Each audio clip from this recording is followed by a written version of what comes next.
mga kapakals! Good day Davao! Tara, biyahe naman tayo. This time, Marilog District ang ating destinasyon. Kung familiar ka sa daan papuntang Claude Baru, ay pasok ka dyan dahil yan mismo ang rotang tatahakin natin papunta sa isang exclusive at super relaxing vacation house na nung makita namin sa post sa Facebook ay napasana all talaga kami. Kaya pinuntahan natin. Gaano nga ba kalayo ito? I think 2 hours from Davao City, from Kanto Marilog. It may take you around 20 minutes or more. May makipot din na daan sa simula pero huwag kang mag-alala kapag nakaplagpas ka na doon ay okay na. 90% cemented road din at manageable naman yung daan. Safe ba dito? Yup, safe at secure naman ang lugar. In fact, madadaanan mo ang mga detachment ng authorities bago ka makarating. Plus, may mga nearby kapitbahay din kaya hindi siya totally isolated. At sa baba naman ng vacation house ay may Department of Agriculture facility kung saan nag-aalaga sila ng mga baka both local and imported breeds. Nung pag-aakyat nga namin dito sa taas ng vacation house, ang ganda ng tanawin. Super tahimik, malamig ang simoy ng hangin, sobrang relaxing at peaceful. Parang nasa Baguio ka, minus the crowd. Upon arrival, sinabayan kami ng caretaker na super bait at in-explain niya agad kung saan makikita ang mga utensils at mga gamit na kakailanganin namin. Don't worry, kung pupunta ka dito, kompleto sila sa basic kitchen utensils. Kaya ang dadalhin nyo na lang ay pagkain at tubig. Pwede din kayong magluto dito dahil may electric at gas stove din sila. Solar energy din pala yung gamit nila dito. Ang galing.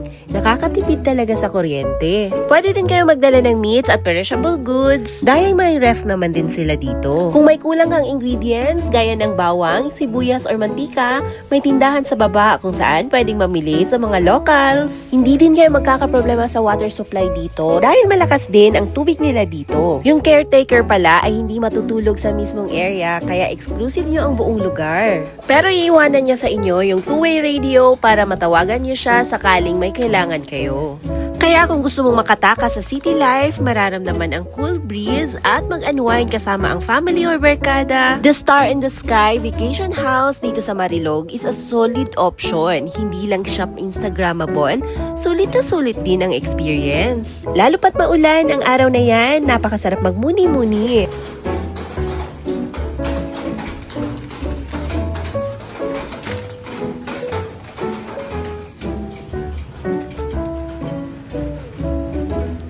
Sige.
Kinagabihan nga ay na-enjoy namin yung solemn ng gabi. Gusto sana naming mag-night swimming ni Ate Pam pero ang lamig kaya bukas na lang. Since maaga nga nag-prepare si Kuya at si Daddy sa dinner kaya maaga na din kaming kumain. Mga 6 PM pa lang naghapunan na kami. Iba talaga sa probinsya, mapapaaga ka sa hapunan dahil habang papalubog ang araw, ramdam mo agad ang lamig ng hangin. Wala masyadong ingay, walang traffic, walang pressure. Kaya kahit 6 PM pa lang ay ready na yung katawan namin para kumain at pahinga after.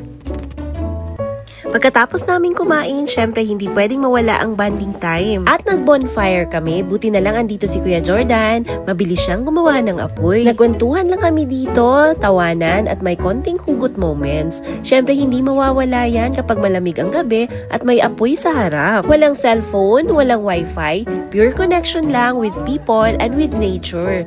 Grabe, ang sarap ng pakiramdam. Bago matulog ay nagkulitan muna kami ni Kuya Liam.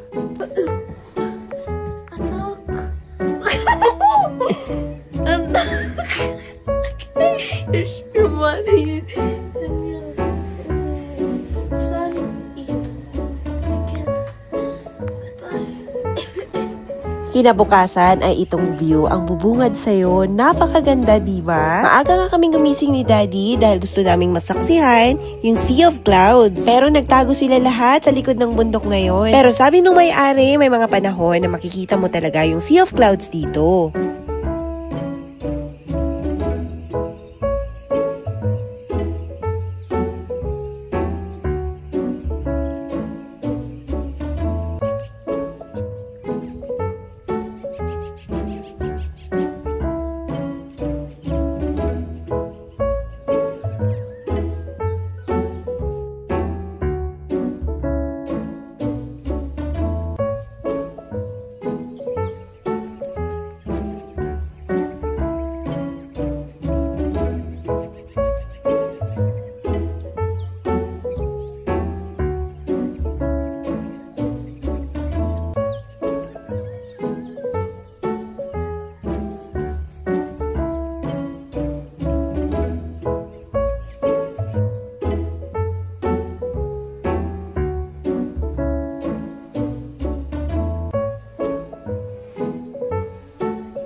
Habang tulog pa nga yung iba, ay nag-prepare na kami ni Daddy ng breakfast. Para pagising nila ay kakain na lang.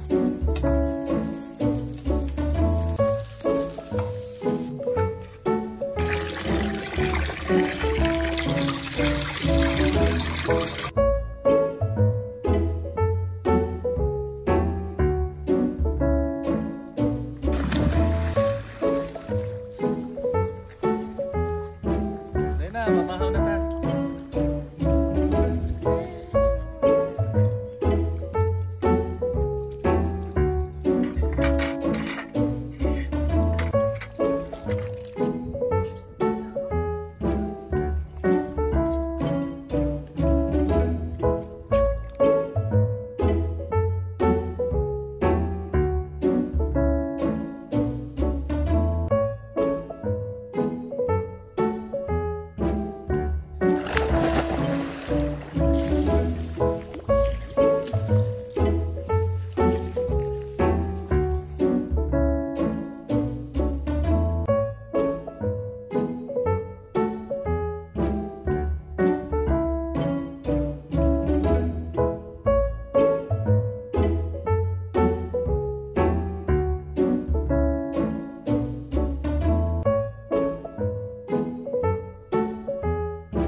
At ayun lang po for today's video mga kapakals.